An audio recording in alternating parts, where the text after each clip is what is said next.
if we remember. All right.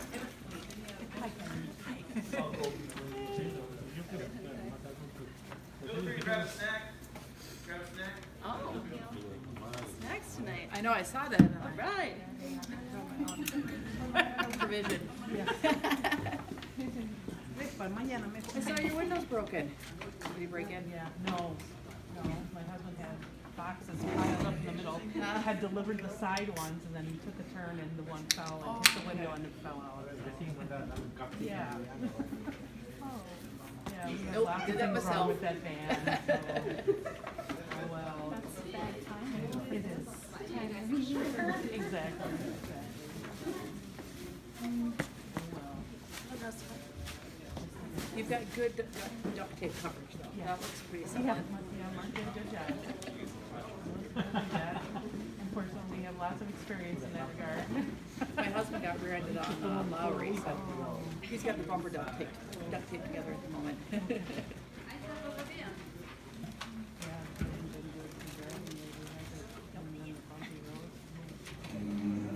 Everyone's gonna be hit with suspension problems come May.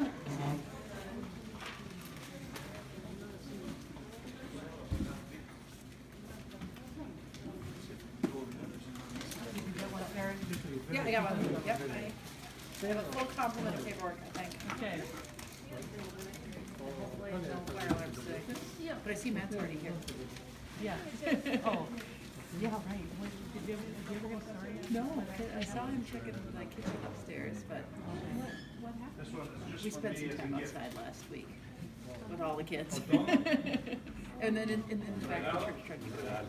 I came in, yeah, after everyone was going. Did you see all the little ones in the narthex? All the faces against the little squares, all the little one kids. It was the cutest thing.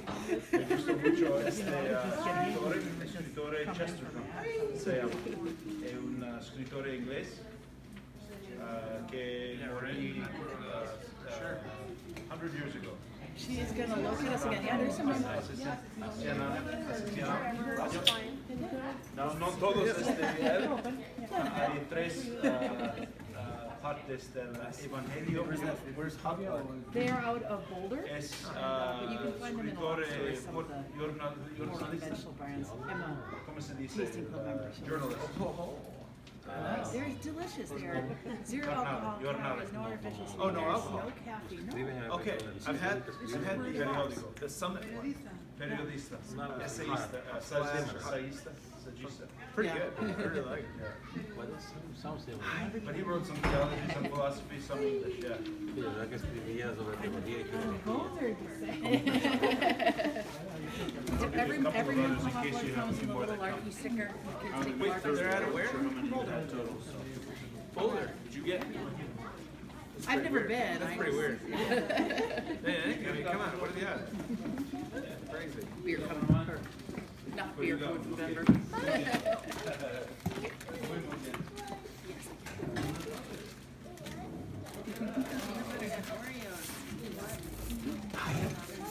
How old are you now? She's just gonna scare you. That's what she does. She's very. She gives us kind of the eyeball through the whole talk.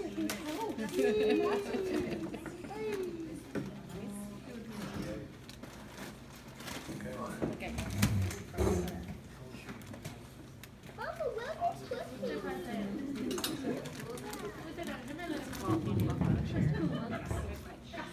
There's a chair here, do you need another?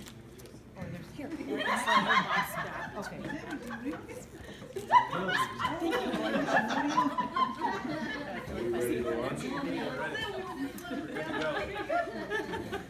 Better yours than mine.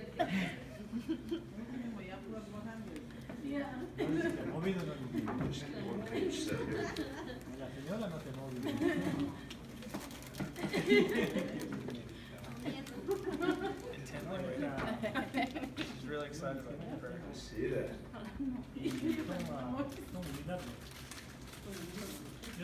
Hey, Deacon Jose Luis, why don't you come forward here just for a second? I'm going to say a word of welcome, and then I'm going to invite Deacon to lead us in a prayer, and maybe he can even make the prayer bilingual. Would be great. I'm gonna do what I just said, which is I'm gonna welcome you rather than pray right away. Welcome to Holy Cross for our family faith teaching night. I know that this is a sign that we're here not just for your children, but we're here for you. And so I hope you feel tonight supported in your task to be a primary educator. It's no small thing. In fact, it's a huge thing, and you can't do it alone. But thanks be to God, we're able to do it together. So if we were doing tug of war, the English speakers would lose, because look at how many Spanish speakers we have. It's great, and it's a sign that we share a faith which is bigger than us, and it's something that unites us with believers around the world. So I'm going to just invite Deacon Jose Luis to maybe paraphrase what I just said in Spanish, but then lead us in a prayer, and then we'll send you off as Spanish speakers. I'll be here. I don't know who got the better part, but I'm sure you're going to have a lot of fun down the hall. And we're a small group to be here in this huge hall, but we'll do our best to fill it with laughter and joy. So thank you, Deacon. Okay, in the name of the Father, the Son, and Holy Spirit. Amen. Holy Spirit, come upon us, and we ask our Mother, Blessed Virgin Mary, to intercede for us and for all our needs and our intentions. And we say, Hail Mary, full of grace, the Lord is with thee. Blessed art thou among women. Blessed is the fruit of thy womb, Jesus. Holy Mary, Mother of God, pray for us sinners, now and at the hour of our death. Amén. A los que hablan en español también pidamos el Espíritu Santo que descienda a cada uno de nosotros y nos ilumine, y pidamos a María, nuestra Madre, que interceda por nosotros, saludándola diciendo: Dios te salve María, llena eres de gracia, el Señor es contigo. Bendita eres entre todas las mujeres, y bendito es el fruto de tu vientre, Jesús. Santa María, Madre de Dios, ruega por nosotros pecadores, ahora y en la hora de nuestra muerte. Amén. In the name of the Father, Son, and Holy Spirit. Amen. Good. I think you can go in peace. Podéis ir en paz. And we'll see you hopefully at the tail end. You're welcome to come back or to take some snacks with you. But I hope you have a good evening. And nos vemos. We will. You will. Good.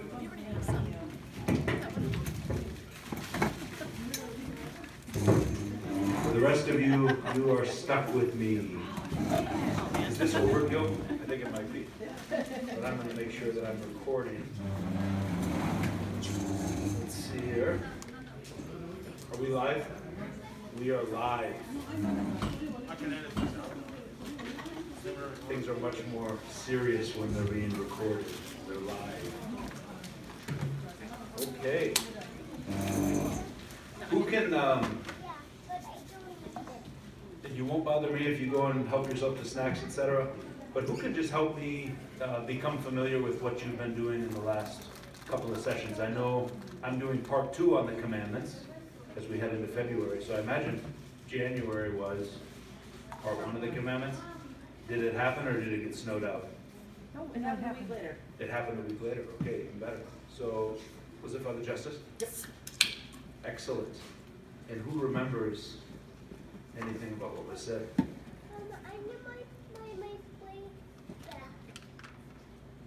I answered the other questions. Yeah, that's right. Thanks, Karen.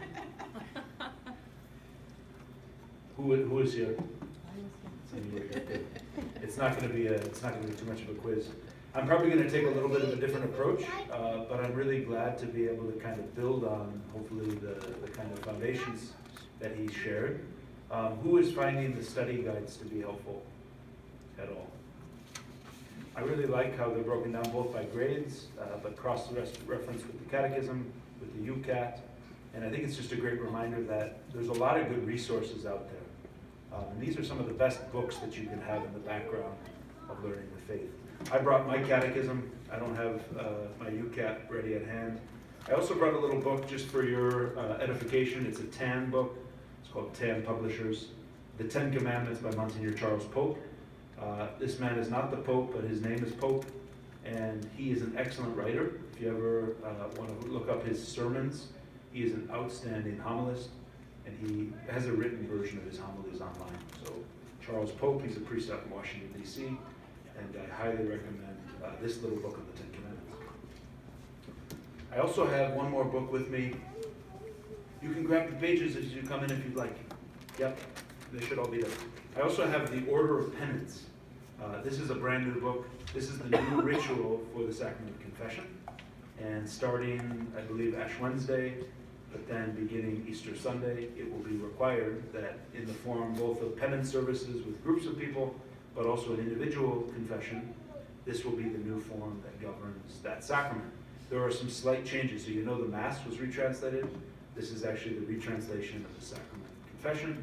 It's not major, but in the prayer of absolution prayed by the priest, there are a few small, I think there are 2 adjustments to the language. More faithful to the Latin and a little bit more elegant language. And this book is I just have gotten it recently, so I'm excited to get into it because there's a lot of scriptures, and there's also in the back an examination of conscience, which I'm going to talk about at the tail end of our time. So that is one thing that I wanted to give show and tell because it is hot off the press. It's not a book that you would need to have, but a lot of the examination of conscience guides, I'm sure there will be reprints and new editions because they'll have that slightly different prayer of absolution. The act of contrition won't change necessarily, but the priest part will change. So, would anyone want to share a glory story around anything that's been done at the family level about connecting what's going on with your learning and connecting what's going on with their learning? It's always fun to hear that there is connections being made between what's going on in the atrium, between what's going on in the youth group. Any observations about that? And this is being recorded, by the way. Also that some of the prayers that the kids have been learning in level 1, I think have helped give them language when we're praying as a family at home. And so the other night, Michael actually wanted to lead us as a family in prayer and was just kind of reverting to some of the little songs and some of the gestures and prayers and things that they were doing in Atrium, which was really a beautiful thing to see and experience and see him lead. That's great. That's heartening.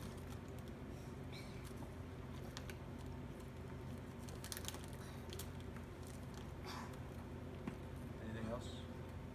What's the connections or things you're observing in your children as they're learning and growing? Well, I don't know that it relates to what we've learned, but I have seen, I have 2 boys, and the older one is 7, and he has been catechizing his younger brother,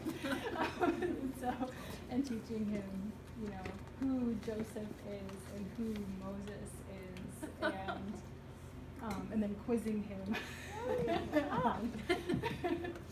on things. So That's great. That's what kids do. They just get into that. It's wonderful. They very quickly take responsibility for each other, don't they? No, that's great. Yeah, I like to add that the Rosary at youth group that they pray that has introduced our family to praying a decade of the Rosary. At least some of us as a group. We're not all together all the time. And also making a rosary. So the school is also this week, during Catholic Schools Week, they're making rosaries. So there's kind of a connection from youth group to school to home. So that's kind of neat. That is a great theme, that idea. We want to kind of just reinforce all around. So and that's ideal. And you might say, well, we're not like going through big textbooks and there's kind of like things, what really is there in terms of content, but I think that those connections are the most important thing. Those little practices are the most important thing. Those little things you're observing among your children are the most important thing. So the content will come, but it needs to fit into a context. Otherwise you have a lot of information, but what's it for? So we're trying to create a culture here, both in the parish, but you're trying to create a culture in your home. So one of my hopes is that we'll come back to the question of, I'm going to take a break because I see, not yet, but I see that there is space for a break. There's also meant to be some good discussion for you I'm probably going to go beyond some of the timetables that are listed, because I just really want to use the time kind of a little bit creatively, I think, but also to give you some space to interact with each other and with me about this question of how do we teach the commandments in an effective way to our kids? How do we learn them ourselves and live them ourselves? But ultimately, how do we share the commandments, not as something that is a burden, but as something that sets free? The vision of morality, Christian morality, as the path that leads to life. This is really kind of what I want to emphasize, kind of the sense of morality as positive, rather than morality as a set of things that just kind of make life dour and sad. I believe with the depth of my heart that we're created for happiness, and the means to find happiness is by keeping the commandments. So I have 3 scripture passages, but I also have maybe a dozen or 8 Chesterton passages. I jokingly called them, or lightheartedly called them, the gospel according to G.K. Chesterton, because I think they do kind of shed some light on those 3 scripture passages. But I also think I did give a Chesterton passage the last time I taught earlier this fall, and I also think that Chesterton has a way for me, and you might say other related writers as well, they have a way to kind of fire the imagination. They take us out of kind of catechism class, and they kind of stir our minds and hearts and imagination and help us to see that Christianity is a life that's to be lived. So I want to emphasize that as we kind of get going. I know we've also got a piece of art we're going to consider a little bit, and I just wanted to make sure you've all got the page that says the gospel and the law. Who would read strongly that first passage there? John 10, chapter 10. John 10, verse 10. A thief comes only to steal and slaughter and destroy. I came so that they might have life and have it more abundantly. It's a very different starting point from the typical way that morality sometimes gets thought about, if not taught. The idea that Christ came to tell us what not to do. Thou shalt not. I was just preaching about this, actually. I preached about the Beatitudes, and I preached about the sense that the law had behind it not just prohibitions, but it had positive things. Thou shalt not murder. Thou shalt not kill wasn't just a positive law against murder. There was something that it was affirming deeper and behind it. But when you get at the sense of why Christ came, I love those I came statements, because it speaks about the reason for his coming. No one else really speaks about this in their life. You might say, I came here so that this would happen. You know, I came to this parish to teach them all about the gospel. But when Jesus speaks, he doesn't say, I came here. He says, I came. In other words, he came into the world. So his whole existence is different. He has this mission which comes from his Father. And I love that idea, the contrast between the thief. The thief is the evil one. The thief is the one who seeks to lead us to unhappiness, to death and destruction. But Christ comes to lead us to life. And how does he keep us on the path to life? He gives us the commandments. So the commandments, and this is a worthwhile topic for us to consider, the commandments probably could have been, most of them, intuited through reason. So there is a natural law approach to the commandments that says, thou shalt not kill. We don't need God to tell us thou shalt not kill, because we can reason to thou shalt not kill. That being said, thou shalt not kill is part of a revealed religion. So you might say those are 2 different sources of how we have the same moral precept. I'm not trying to use too fancy of language, but I just want to emphasize that most of the Christian claim around morality is not revealed. Most of the teachings about what we believe are not revealed. Even something that might be more on the frontier or maybe a hot topic issue, around self-defense, for example, around just war, around contraception, around abortion, around marital fidelity. All those topics, although they are revealed and taught by our church, we don't believe them because they've been revealed simply. There's a rational and natural law capacity of why and how we can understand those very teachings that I mentioned. In fact, I'm not certain of particular moral teachings that are grounded only in the fact that they're revealed. That's maybe a point for further follow-up for me. But I don't think any of our moral teachings we believe only because the church says. That's true of a lot of dogmas of our faith that we believe, like the Immaculate Conception. That's a revealed doctrine. The Assumption of our Blessed Mother. Even the scriptural account of who Jesus is. Those are things that are revealed. But the very teachings, certainly the commandments themselves, were revealed in the Ten Commandments. I've got my friend Moses here. I brought him as a little visual. This was dropped up at the rummage sale. I thought it was pretty cool, so I brought him into the sacristy. But I really wanted to just emphasize the fact that the commandments by themselves, they aren't radically disconnected from reason. Does that kind of point that I'm making make sense?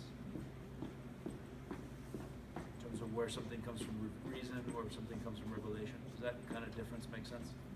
It's an important point, but I think it might be, we might think to ourselves, the Christian morality, we believe only because Jesus taught it. And I think we actually have a solid, rational basis in addition to the fact that Jesus taught and revealed it. The second quote is very important, and I'm going to read it so we get it fully on camera.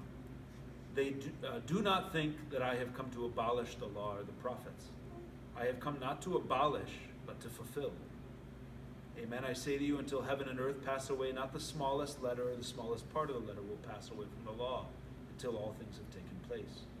Therefore, whoever breaks one of the least of the commandments and teaches others to do so will be called least.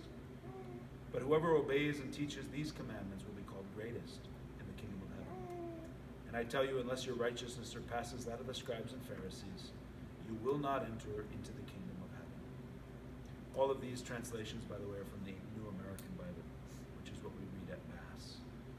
Matthew chapter 5, we're actually going to be coming to that in a couple of weeks in the lectionary. We just have the Beatitudes, which is Matthew chapter 5, verse 1 through 12. So this is, I believe, not this weekend, but the weekend after, we're going to be hearing these passages in the Sunday lectionary. I think it's amazing to realize that when Jesus came, he didn't give us a new law, or did he? He's going to talk about the new law, but ultimately when Jesus came, he taught the same law as Moses had taught. So the Ten Commandments don't go away. The Ten Commandments are the basis of our morality as Christians, the basis of what it means to be faithful to the law. There are certain parts of the law of Moses, not the Ten Commandments, but some of the precepts beneath those Ten Commandments, because in the Old Testament we had certainly the Ten Commandments were the big ones, and then there were lots of little laws, lots of little particular precepts. I think there were something like 532 precepts, something like that in the Old Testament. Many of those 532 have been transformed, you might say. It's not that we cast them aside, but it's that we said in a certain way, to keep the commandments, to fulfill the commandments, means something has to happen that brings us interiorly into a transformation, into keeping the law. This was emphasized really well in the parent essay. I don't know if you've looked at this. Lesson 8, the 5th and 6th commandments. I think you might have it there. I don't know if it was sent out by email ahead of time. I really like the background reading because in this first paragraph, the background reading there, Christ not only affirmed the commandments, you shall not kill and you shall not commit adultery, but he expanded our understanding to include the attitude of the heart. The fifth commandment, for the fifth commandment he said, you have heard it was said, you shall not kill, and whoever kills will be liable to judgment.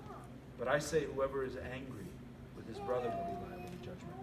About the sixth commandment he said, you have heard it was said, you shall not commit adultery. But I say everyone who looks with lust on a woman has already committed adultery with her in his heart. So those are two examples of how the teaching of Christ kind of ratchets up the attentiveness to saying keeping the law is not an exterior thing that we do. But there's a fact that we have to keep the law in an interior way as well. So that's a really profound reminder that when Jesus came into the world, he didn't say, now we're done with all the Old Testament Ten Commandments. No, he said, now we have to keep them in a more intentional way because they're not going away. The commandments that were given, remember they were given to Moses. This is Exodus chapter 19. What happened when Moses came down the mountain? Bringing the commandments.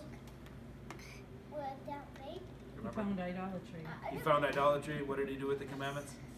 I think he ground them and gave them to. He broke the commandments on the ground. He took the idol, he ground it, put it in the water, and he had them drink the idol. Drink the water. Then what happened? He was given the commandments again. You remember that? There were actually two given to the commandments? Were the first 10 commandments and the second 10 commandments different? No, they were the same. So he got frustrated, he broke the commandments, and then later he went back up the mountain and God gave him the same 10 commandments. So I love that because it reminds us that we can't really get away from the 10 commandments. We might break them, we might abuse them, we might run away from them, but you can't get away from them, can you? You can remove them from the courthouse, right? A lot of courthouses have had the commandments removed. You can't get them out of people's psyches. You can't remove them. You can remove them from visibility, but you can't take them away. They're the 10 commandments, they're not the 10 suggestions. It's kind of like those stop signs, the ones with the white outline on them. I was taught, the ones with the white on them are optional because they all have the white on them. That's a fun way to teach student drivers. So, any questions or observations about that? I think it's a really important point to say the 10 Commandments don't go away with Christ. They actually get ratcheted up. They actually get more focused and interiorized. How about somebody to read Romans chapter 13, third quote there? Belt it out with a strong voice.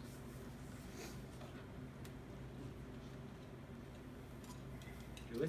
Okay, I was gonna say, it's me, isn't it? Well, I didn't hear anybody else. Owe nothing to anyone except to love one another. For the one who loves another has fulfilled the law. The commandments, you shall not commit adultery, you shall not kill, you shall not steal, you shall not covet, and whatever other commandment there may be, are summed up in this saying, namely, you shall love your neighbor as yourself. Love does no evil to the neighbor, hence, love is the fulfillment of the law. I could have chosen other passages, but the one that I found just kind of had to do with that idea of love is fulfillment. Love is the way we keep the law. Jesus at a certain point says, what is the greatest commandment? And he says, he receives the answer, love the Lord your God, and the second is like it, love your neighbor as yourself. And he says, contained in this is the law and the prophets. So there is this sense in which love is the essence of what it means to keep the law. St. Paul, when he's writing this letter to the Romans, he's specifically talking about love of neighbor. Notice he's mentioning, thou shalt not commit adultery, thou shalt not kill, thou shalt not steal, thou shalt not covet. All of those are the commandments that we speak of as the commandments connected to the love of neighbor. So let's just look visually here at Moses. There are 2 commandments, right? 2 tablets. Have you ever heard about the 2 tablets of the law? So the 2 tablets, what are those 2 tablets representative of? Probably 2 commandments, love of God right? and love Love of of neighbor. God, love of neighbor. Let's go through. Flip over the page. Very, very small, but I didn't have much space to fit it on after I put all my Chesterfield quotes in. Can anybody read that? I'm sorry, it's so small. I don't need the full arm yet. I can see it. What do you think the difference is between the 2 columns? Just take a quick glance at them. There are 2 lists of the commandments.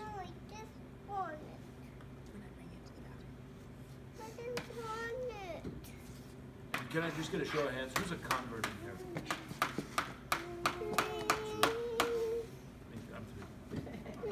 Any of the babies converts?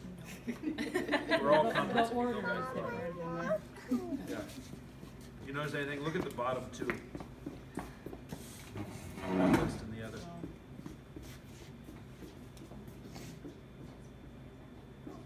Loosely speaking, any guesses on the difference? I kind of gave it away by asking about converts. Yes, we did. Let's use your reason. What's the connection between converts and 2 sets of the commandments? Martina?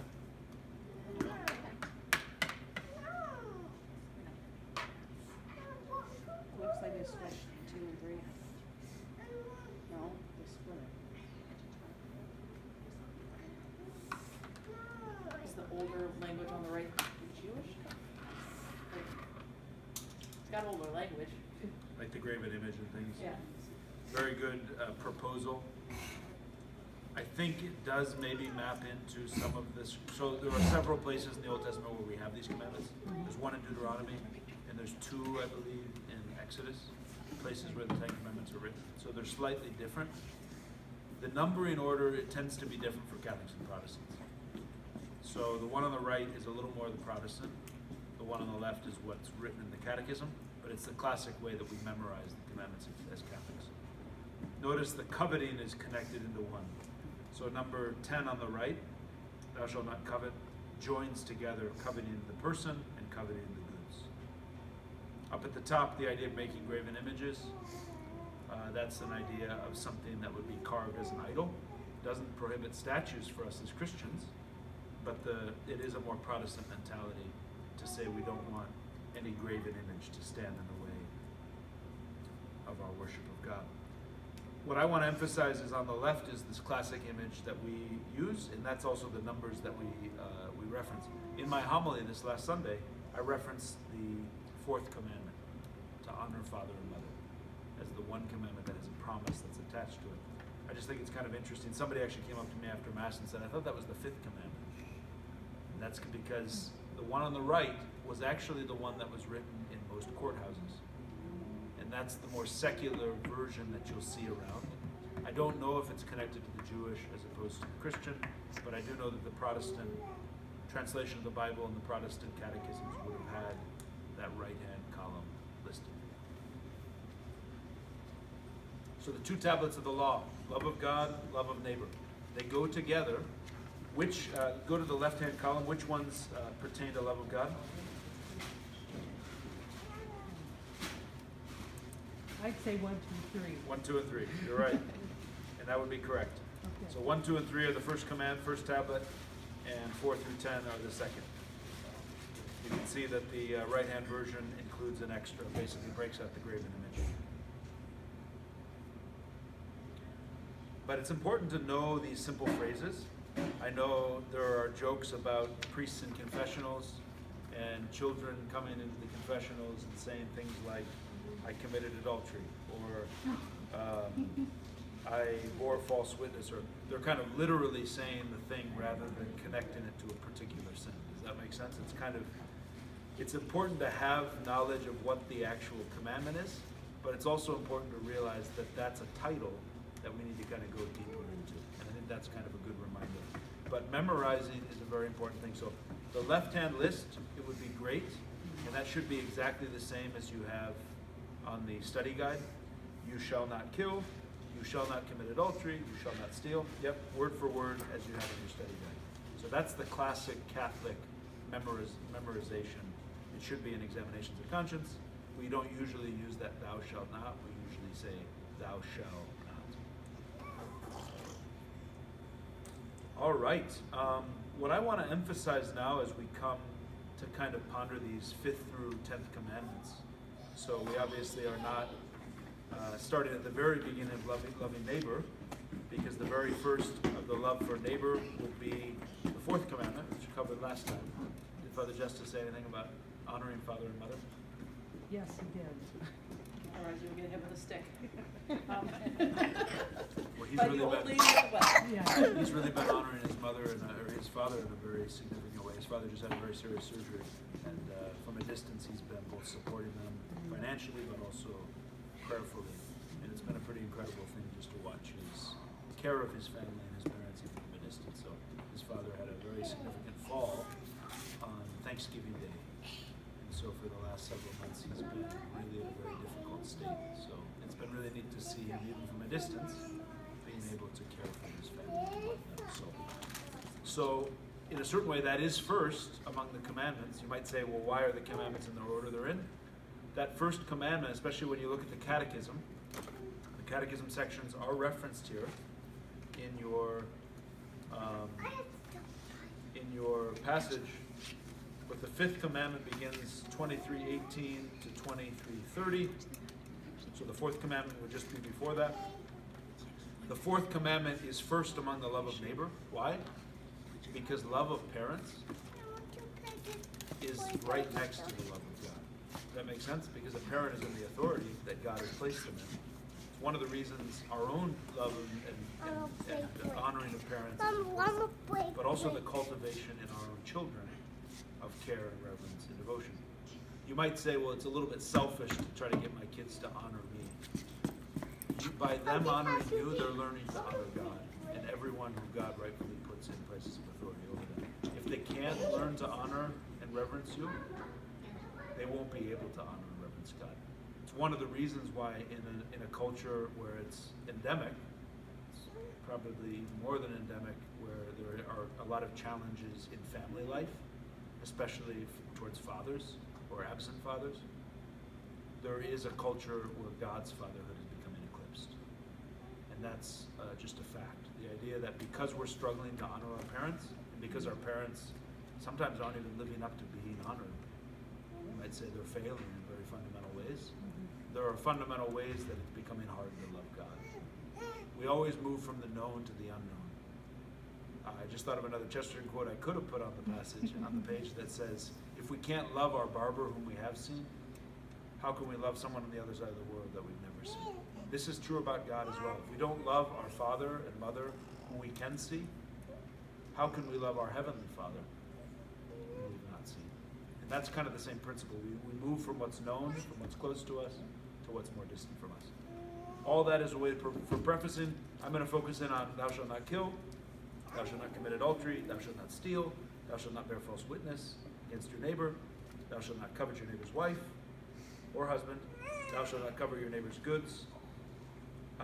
We could be here all night pondering these 5 commandments, the 5th through the 10th commandment. What I want to do, rather than go super deep into each commandment, is really think with you about why the commandments make sense as a gift that God has given us.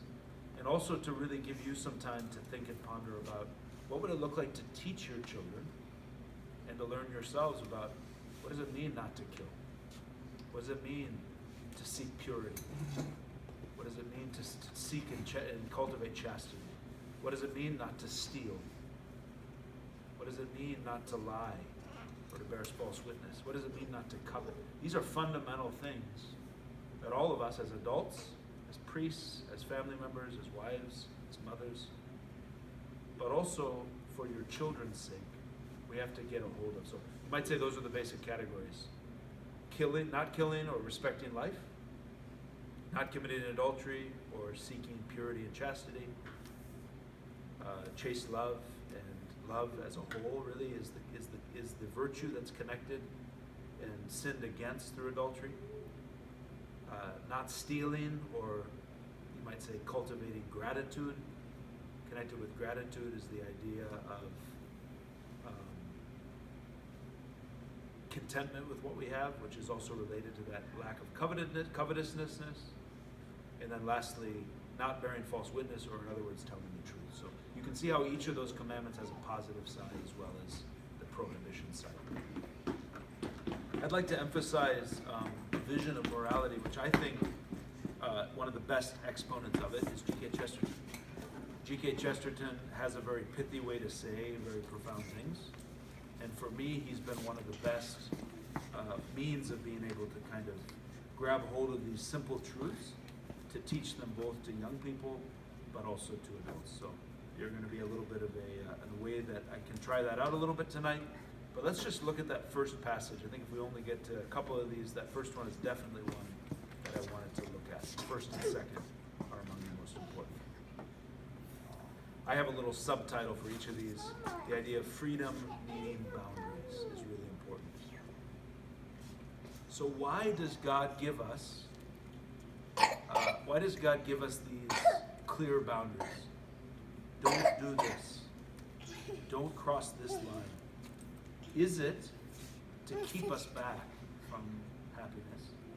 Or is it rather to show us that happiness exists within this confine? And I think reading the Genesis story, it's very clear that when God creates Adam and Eve and puts them in the garden, he gives them an incredible freedom.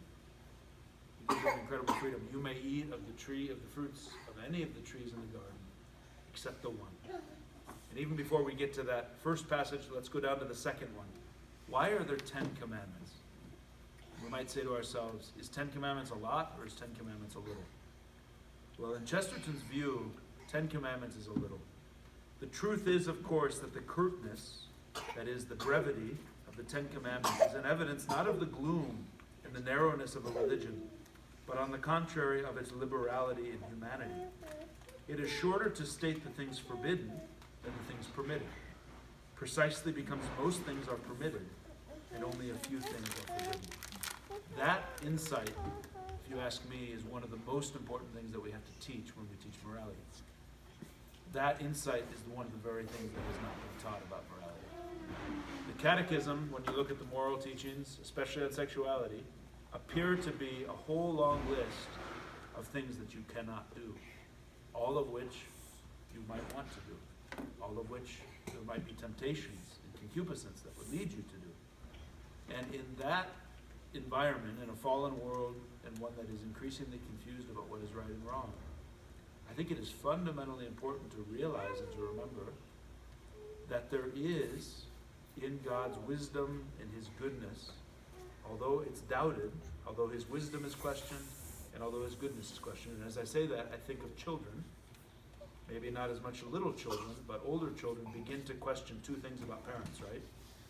Wisdom and goodness. Why are you saying I can't do that? You just don't know. You're not. I'm looking at Deb because she's got older children, but I'm not only meaning Deb. Why are you saying that? You must not be smart. If you were smart, if you were wise, you'd let me do that. Or you don't really have my good in mind, right? You don't really have my good in mind. You don't understand, and you don't want me to have fun. When that couldn't be further from the truth, could it, for a parent?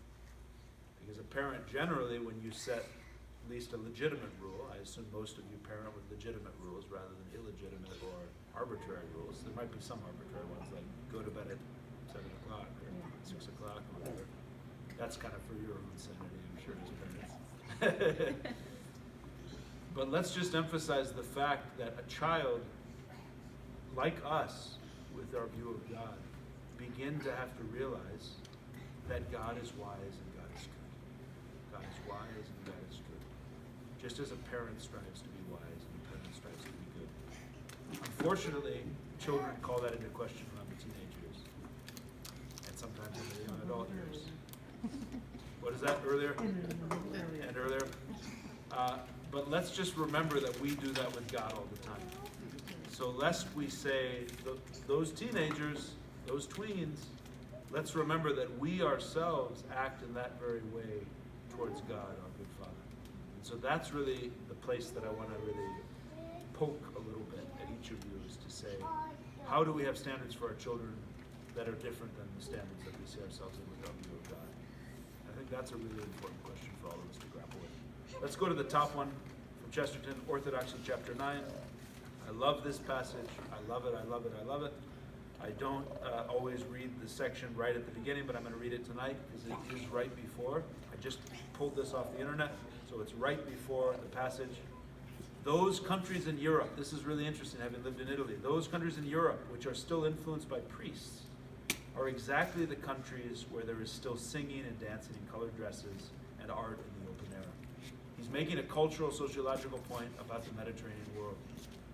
Chesterton lived in England. England had been very, very affected by the Protestant Reformation.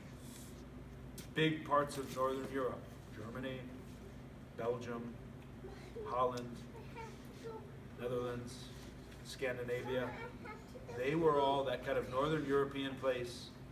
They were not places where priests, after the Reformation and after the Enlightenment, held influence.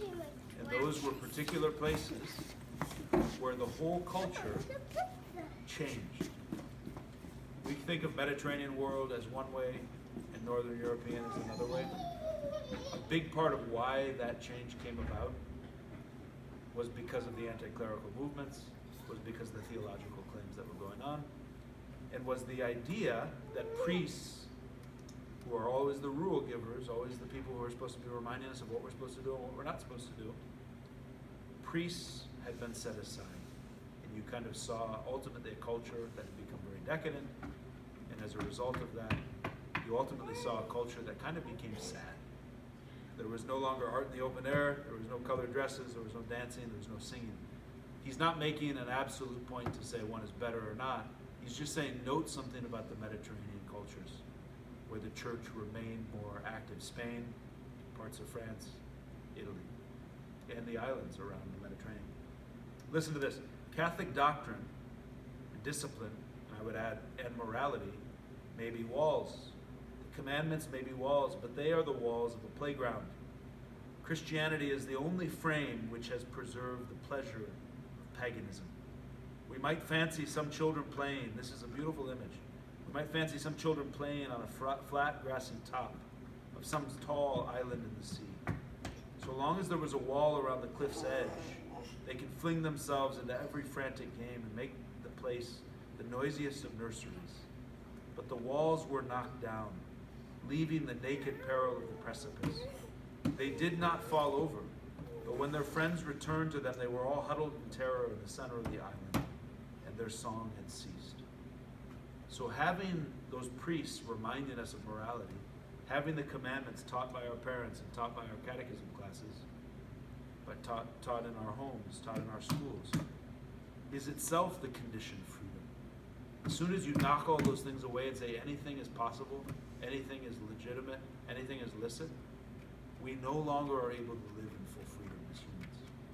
We begin, in fact, to cower because we're not really made for a life without boundaries. The boundaries, as he says, are actually the boundaries of the playground. They give us a confine in which we can live in delight and enjoy.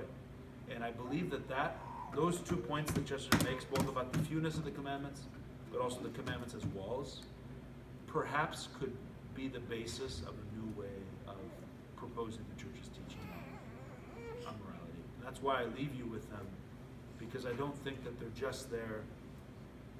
I don't think that the teaching that we offer is just like, here it is in the book, get it in your heart and make it, like, keep the commandments. We need to kind of help the imagination to see why and what the commandments do. Does that resonate with you at all, either of those two insights? They're ones that I've actually brought into classrooms a number of times, but they're also ones that I've brought to parents a number of times. I don't know if anybody has any observations about either of those 2 points, or rejoinders, reactions.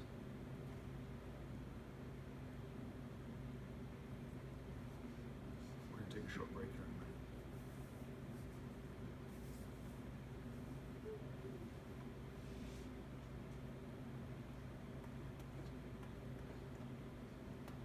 Quiet group tonight. Is anything I'm saying resonated? Yeah. Is it helping? Yeah. Yeah, I think with both of those quotes, I was never taught morality that way, you know, and so it's a brand new, fresh way of looking at it. So, and in fact, Father Mike, in his catechism in a year, he shared the grassy top idea too. I don't know if you guys are listening to this, but yeah. So, and that was the first time I had heard it that way. That's awesome that it's kind of converging in different places. It's always good to get Chester no matter where you get him. Yeah, that's great. No, that's really good feedback, Julie. I don't think it is the standard way, and I'm not saying it's going to be easy or even more successful to teach it that way, but I think I'm willing to try, and I have as a priest sought to try, partly because I just see the old approach to morality kind of like, when I say the old approach to teaching morality, to kind of be falling on hard times. Like, there's a lot of prejudices against it, and kind of a starting point that says we know that the church is going to try to hold us back. But remember, this is the way Adam and Eve thought about God in the garden. When he said, you can't eat this, remember the serpent says, did he tell you you can't eat of the trees, the fruit of any of the trees from the garden?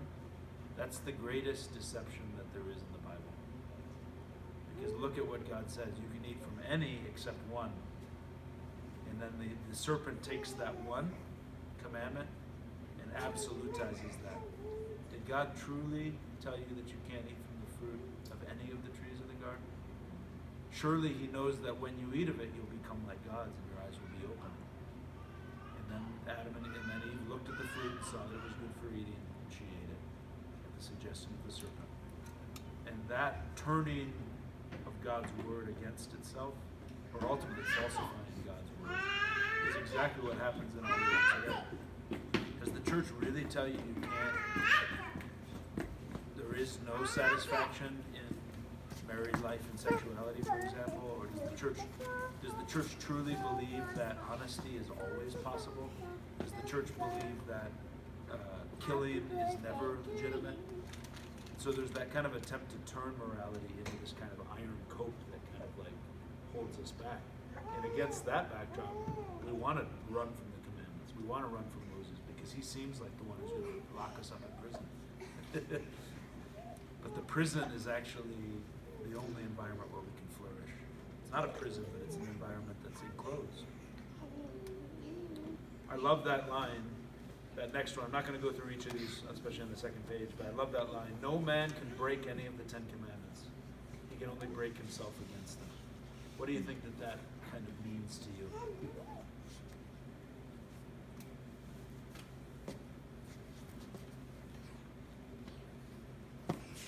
Does that jump off the page at you? For me, it's pretty moving, but I'm just curious what your thoughts are. It's similar to the very end of the readings. Nothing enters one from the outside that can defile the person, but things that come from within are what defile. I don't know. I thought of that one. See that one? That you're the one who's doing it. It's not. You're not changing the commandments. You're choosing to destroy yourself.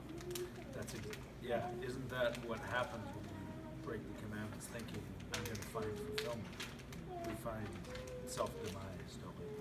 We destroy ourselves. We become someone ultimately dehumanized and debased.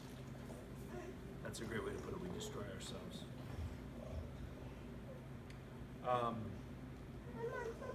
Let's take a break. We'll take a few minutes, 2 or 3 minutes, 4 minutes if I'm feeling generous. Not 5 minutes. But please talk among yourselves. And I think we're just going to let that run. So don't say anything It'll be edited. too crazy. Like, comment about me and be like, yeah, what's he saying? I'm going to have some chips. She's much happier today. Yeah, last time she was pretty suspicious. She's kept looking back and forth. Why are you at my table? Wow. Yes. This is my favorite thing. It's just brewed hops and carbonated. I've heard that that's like a thing. Oh, yes, delicious. Cool. So non-alcoholic. Non-alcoholic, no caffeine, no sugar. Where are you buying it? They sell them like Target and Whole Foods and stuff. Not these like single note hop ones. I have to get those shit. My sister and I split our subscription. That's pretty new.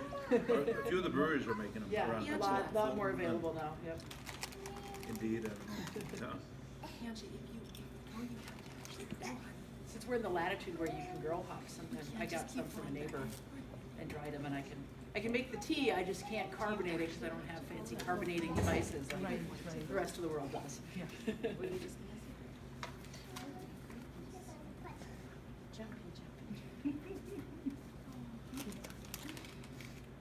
No one's even getting up for a break. Wow.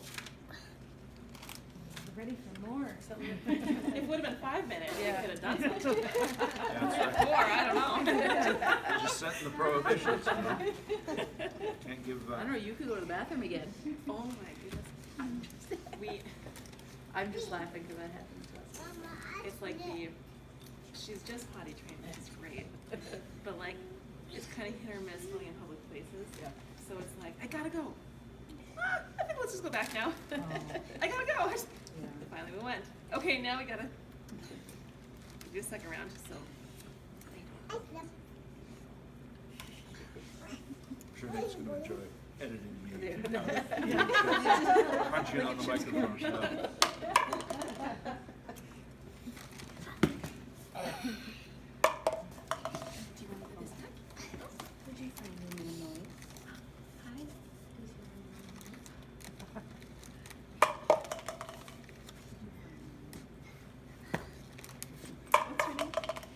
Martina. Hey, Martina. Did you not? You haven't met everybody? I'm glad you're here tonight. Yeah, have you been coming to these or? I came to the last one. Okay. Martina's doing some home taught stuff. Is that still how you're doing? What materials are you using? I use the St. Joseph Baltimore Catechism. Okay. And then with homeschooling, so for First Communion, that's what I'm using. And then I'm also supplementing it with the Faith and Life series. Okay, yeah.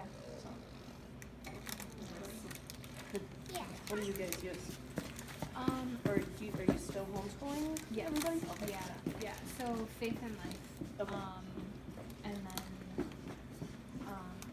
I'm using a Catholic Heritage curricula Okay. for First Communion prep Okay. and stuff. So he's getting double catechized. So Goodness. Do you use their curriculum like just for like all school homeschooling, or do you? no. What do you guys? I feel like every year I do something different. So there's certain ones It's called that I've continuous improvement. that I've Yes. yeah. There's certain things Always that got I've the positive. repeated. But a couple years ago I did all of Lucy's stuff, like most of it. I think for like 3rd grade or maybe 4th, it was like mostly Catholic Heritage curricula, Okay, but then yeah. I switched it up again. Yeah, yeah. So Well, and I mean, Yeah. that's the good, the good parts of homeschooling. You can change it up, see what they like or what they don't like, or Mhm. what's easier for you. right. We use Mother of Divine Grace, Yeah. and I use that because that's what my mother-in-law used. Okay. So I get it's hand-me-downs of books. Nice. So, Yeah. I looked into that. I felt like the website was really overwhelming when I was first starting to homeschool. Yeah. And then I keep thinking every year, I'm like, okay, I gotta remember to look Yeah. at that, and then I forget every year. And then somebody brings it up and then it's, oh, yeah. yeah. Well, Where's gonna- we don't register. We just use the syllabus, and then use Yeah. the books, and then. Okay. So much for 4 minutes. I think we're at 6, aren't we? Okay. I figured, we'd do more to honor the 5 commandments we're covering here. Yeah, let's pull back together. Great to have you here. Great to be with you.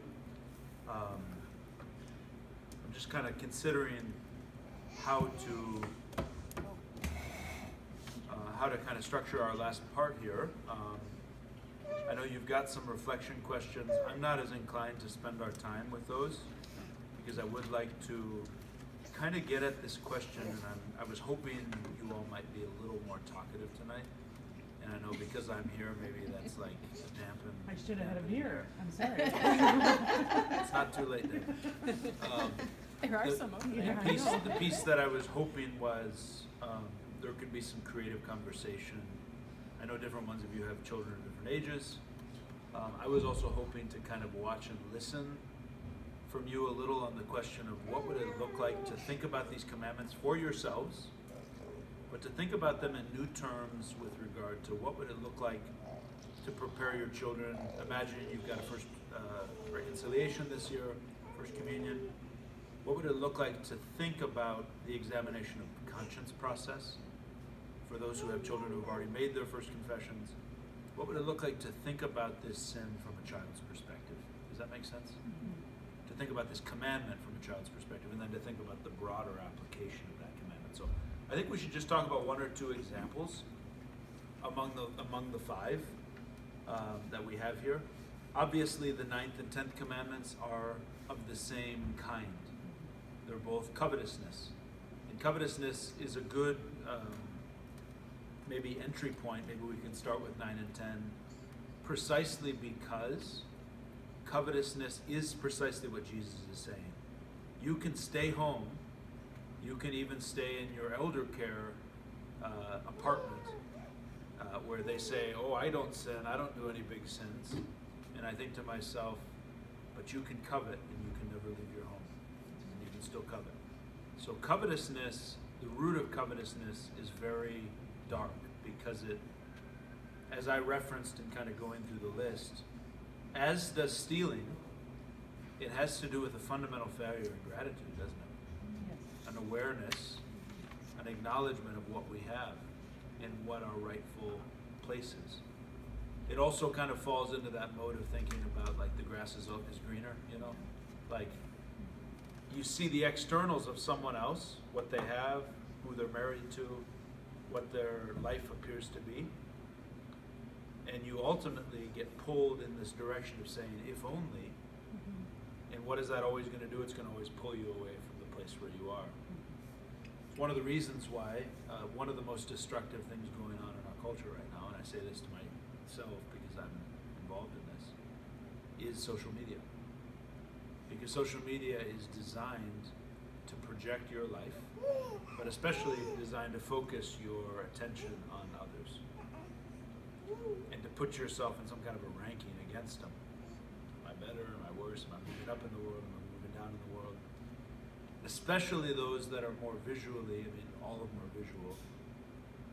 I got on Facebook thinking, oh yeah, I can like write and like type, like nobody's like reading stuff on Facebook, I mean, generally.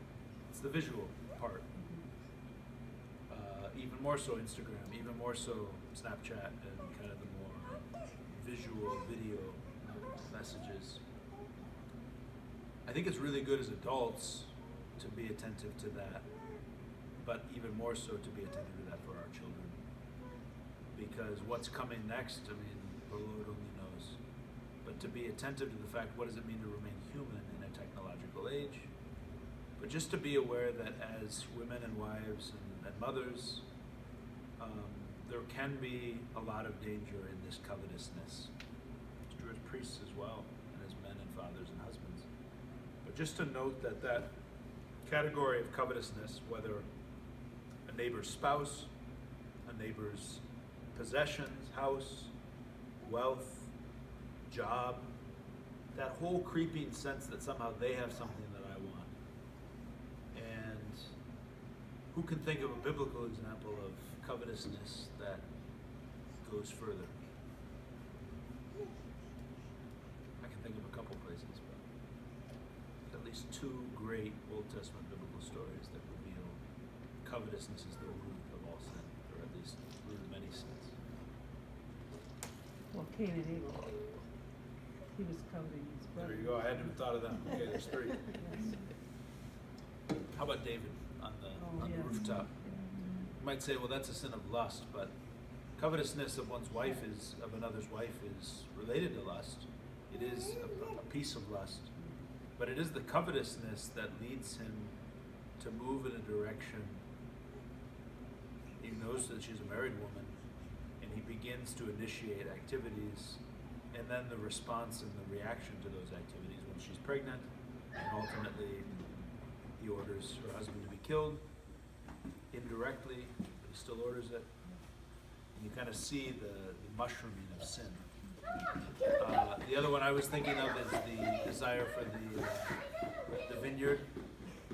King Ahab, they steal his property because he just needs to have that piece of property. This little Ahab and this big king, and the big king is not satisfied until he has the little man's little vineyard because he needs that little vineyard. And so he takes it. They take it. Queen Jezebel suggests, well, I'll explain. So they have some people actually bear false witness. So they pull in other sins as well. They falsify an oath. They say this man blasphemed God, and they stone him. And they take his field. So covetousness leads to fill in the blank. All of the things kind of flow out of that. That's maybe just one category that I wanted to focus on just because it does kind of show that covetousness begins where? Maybe in the eyes, maybe in the imaginations of the heart, but it ultimately begins within, right? Yep. Begins within. And that's a good point to what Karen was saying. Where's that passage? It's There's nothing right at the enters end. from outside, but the things that come out from within are what defile. So you can see how covetousness, which is, there's two aspects to covetousness, I believe, in the virtues tradition, or in the vice tradition of the church. One part of it is jealousy, and one part of it is envy. And both of those are at work. I think covetousness would capture both of those.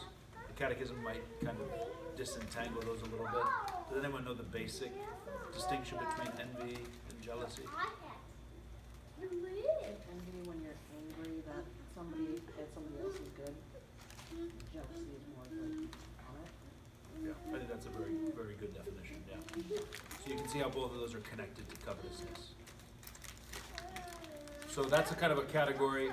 I think killing and thou shalt not commit adultery, perhaps stealing, could all be kind of captured in that maybe another group of commandments, which are the commandments that they very clearly have external acts, but where do those things begin? What are the root things that are connected there? And also the fact that that external act, not killing, not committing adultery, not stealing, is only the tip of the iceberg for a much bigger reality underneath the surface. Does that kind of make sense? So I think that's really important. Thou shalt not bear false witness against your neighbor. That's also one where, that's one act. Testifying falsely on oath in a court case or before anyone is a sin. But the prohibition is not just in that context, in that way, but the prohibition really is on untruthfulness, especially a vowed untruthfulness or under oath untruthfulness. But I think thou shalt not kill, thou shalt not commit adultery, thou shalt not steal are really in a category together that help us to see the commandments are much, much, much richer and deeper than merely, I didn't kill anybody this week, so I'm doing all right. You know? And what happens in our morality, in our sense of morality, where we see the commandments as these very high level, like check the box, oop, didn't do that, didn't commit adultery last time I checked, didn't steal anything. But what happens then is we become very presumptuous, we become very complacent and say, I'm a good person, right? I'm pretty good, I'm keeping the 10 Commandments, I haven't broken any of the 10 Commandments. But we start to realize that there are implications to those commandments. That's where the Catechism becomes very helpful. I just wanted to tell one little story, and then maybe I wanted to open up for you all to talk in the last 10 minutes that we have around this question of how could we approach these commandments in a new way as children would approach them. Because I think that's a really important question. It's one thing for us as adults to kind of be moving towards an understanding, but it's another thing to say we've got a 3-year-old, or we've got a 1-year-old, or we've got a 7-year-old, or a 19-year-old that has to come to terms with these things as well. That's kind of why we're here together. That's why we're getting our children ready for First Reconciliation. That's why we practice confession regularly. The story is this one. It's meant to be a little bit of a joke, and I'm never a good joke teller, so I'm going to be remiss. So the child comes to confession. The sisters kind of worked on the act of contrition over and over and over and over. And so they get to the end of the confession, and the child says, oh my God, I am hardly sorry. So the priest says, okay, we're going to have to work on that a little bit. Why don't you go back to sister and she can kind of like, she can work on it. So the child comes back again. Okay, we're going to try it again, Father. Take 2.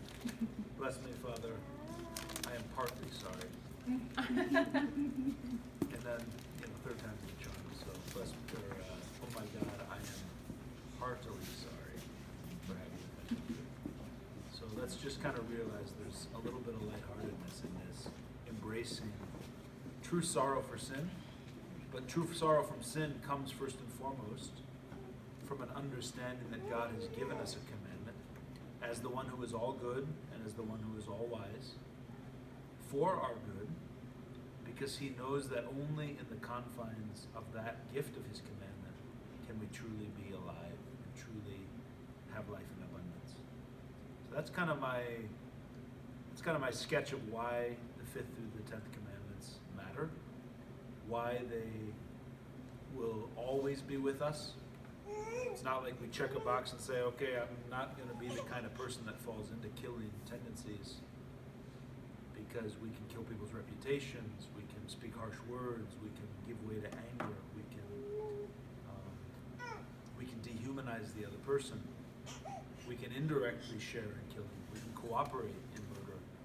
We can participate in any number of different things that breaks down the dignity of another. And those things are all connected to killing. I could go through each of the commandments and give kind of examples of those kinds of things. So let's never fall short of wrestling with the commandments, because the commandments are never just easily fulfilled and we move on. The commandments are always going to call us to the fulfillment of the commandment, which is only truly the case in love. That's maybe a good bridge point to say, why does love fulfill the commandments? Why does love fulfill not killing?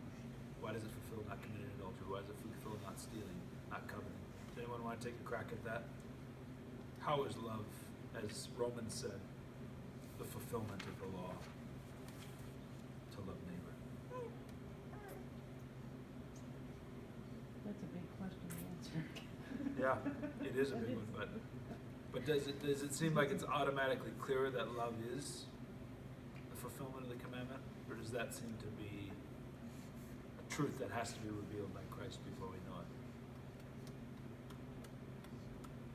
I think you don't covet if you are more, you see something that somebody has that's nice and you go, good for them. Like that's how you break that cycle.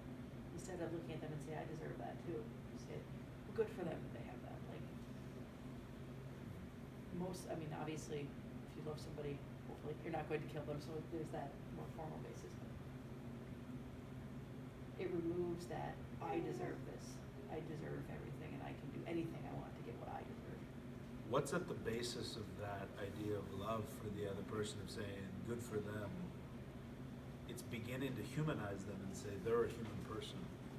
They are another person. I'm a person, they're a person. So it does kind of put us in, true love is only where there is that one definition of love that like Bishop Barron uses a lot is to will the good of the other as other. To will the good of the other as other. And I think one of the things that happens a lot of times in our discourse and our conversation and our thought about other people is we don't always give people full credit for being people, right? Human beings. There's a lot of dehumanizing. There's a lot of objectifying, turning people into that, like they're an obstacle to me getting what I want, or they're not really a full, legitimate human person, so they don't deserve that. It's not good for them because it's more like, because they have it, I can't have it. It's kind of that zero-sum kind of rivalry is built into it. I think that really is important to say. What would it mean if I willed the good of the other as another? They're another person, they're not me. They have their stuff and I have my stuff, and yet there's an ability to love them in that. I think that's important as you think about marriage. I think it becomes important as you think about loving children. Certainly about loving those who are unlovable. Another Chesterton line I could have put on the page says, the Bible tells us to love our neighbor and love our enemies, generally because they're the same people. So it's kind of a reminder that there are going to be those who are hard to love, but those are the ones where we get the most that's a credit as we do strive to love them. I think experience, some kids, I think it's really individual. There are some kids who are really loving, open, and responsive to other people as other. And there are some kids who are just, and I don't know why it is, are really focused on themselves. And I don't think that it's, and I'm talking like at age 3 or age 2. There are some that just exhibit, and I think that it's gift. It's total grace gift that this one has that ability. And this one has to learn the hard way, and I don't know why that is. But I think it's true. There's differences, so some have to learn. I don't know how to express it. I'm sorry about that. I just noticed that some have it more innate than others. So, and I don't know if that's because of parents. It's just, I think there's something about them But they have to, that's just the way they were born.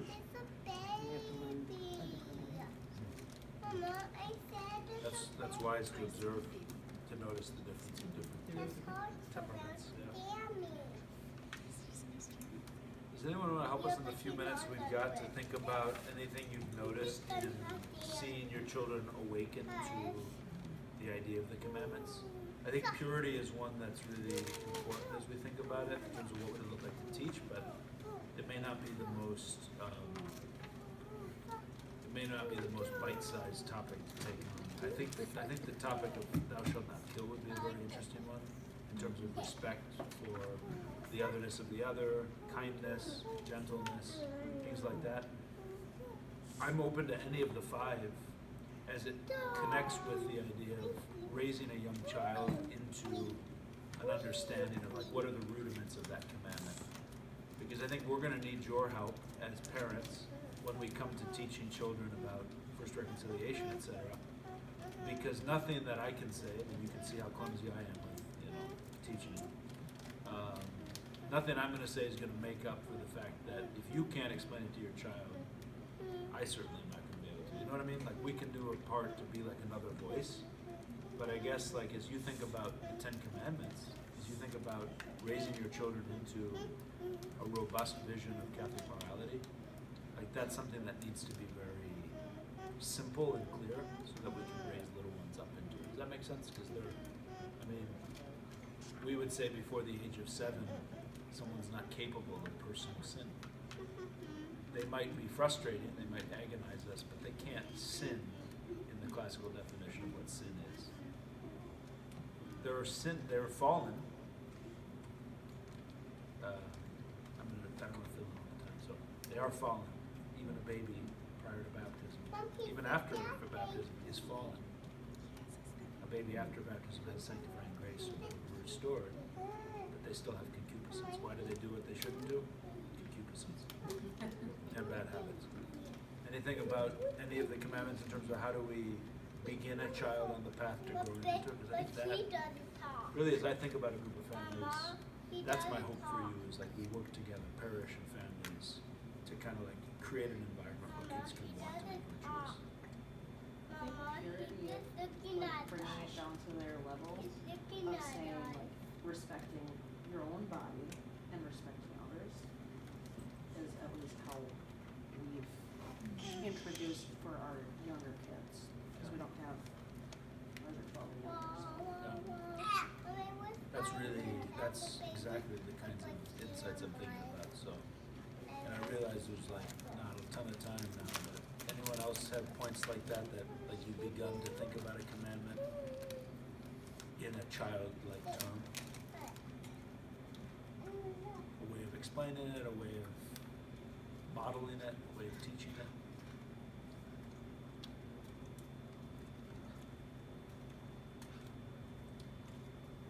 I think one of the things that was really impactful when I was growing up was seeing my parents apologize to each other and apologize to us if there was some sort of wrong. And so it's something that I think we try to model too, is not only identifying those things in which we've gone astray, but then also really making a point of trying to, how do we make this right? How do we come back into relationship with each other and with God that's kind of a restoration of that. So, I don't know if that really relates exactly, but I think so. Does it connect with a particular commandment? I think in some ways it does. It is modeling humility and quickness to forgive. Also truthfulness and honesty about that is a piece of what I hear.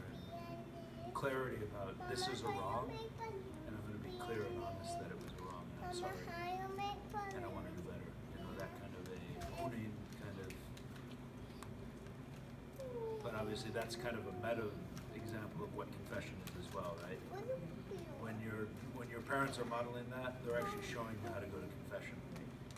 Because we don't just go to confession and it's taken care of, there is the interpersonal.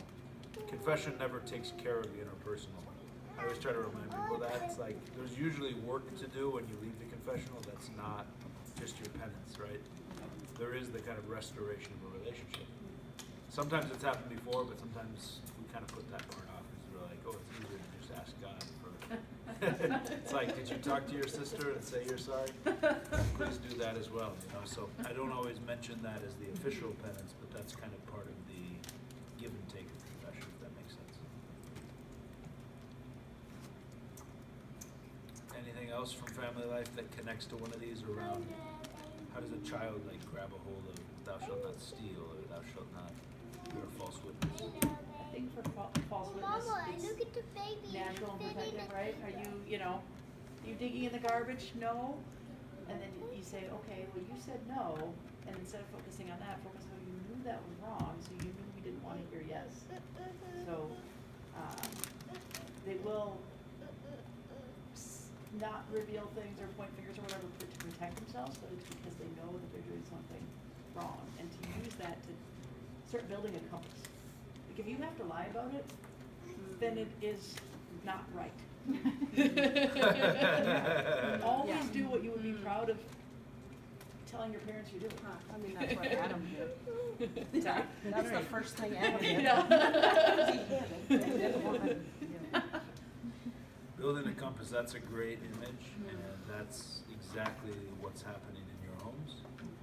And I want to do my part, and I want to have this parish do our part, but I want to encourage you to keep doing those simple building blocks. I think we're going to wrap up there. I just wanted to emphasize this idea that there's a point that you made that really resonated with me. I can't remember what it was, but I was thankful for what you just shared, Karen, because it does really remind me of how like the most important lessons are those ones that are happening in those little interactions, and that's just incredible. So keep up your efforts, and just remember we're wanting to kind of keep surrounding you with resources and kind of help you, equip you, but when the rubber meets the road, or kind of when push comes to shove, it's going to be you who are modeling and striving yourselves to keep the commandments. And by keeping the commandments, you're going to be, and when you fall short of keeping the commandments by repenting, you're going to be so strong as witnesses to your children about what it looks like to live the fullness of life we're called to live. So let's just rejoice in that, and I hope that you'll take that image of the slaughter of the innocents and just see what you're given is this incredible task. I mean, I don't want to connect it too much, but you're given this incredible task to cherish the children that you've been given. And there's a culture around us that's seeking to destroy them. Destroy their purity, destroy their innocence, destroy their imaginations, destroy even sometimes what the fundamental things about who they are. But just to know that you're given that unique responsibility of cherishing them and welcoming them.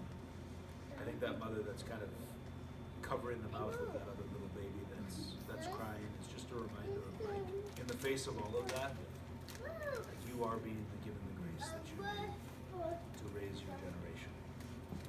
So that's an amazing thing. And you're a great witness to me. So let's just entrust this conversation to Our Lady. She's the one who can give us the grace to keep the commandments, keep us on the path to heaven. Hail Mary, full of grace, the Lord is with thee. Blessed art thou among women. Blessed is the fruit of thy womb, Jesus. Holy Mary, Mother of God, pray for us sinners, now and at the hour of our death.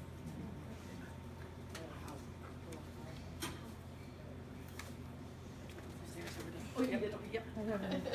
Yeah. Oh, yeah, remember you're in charge.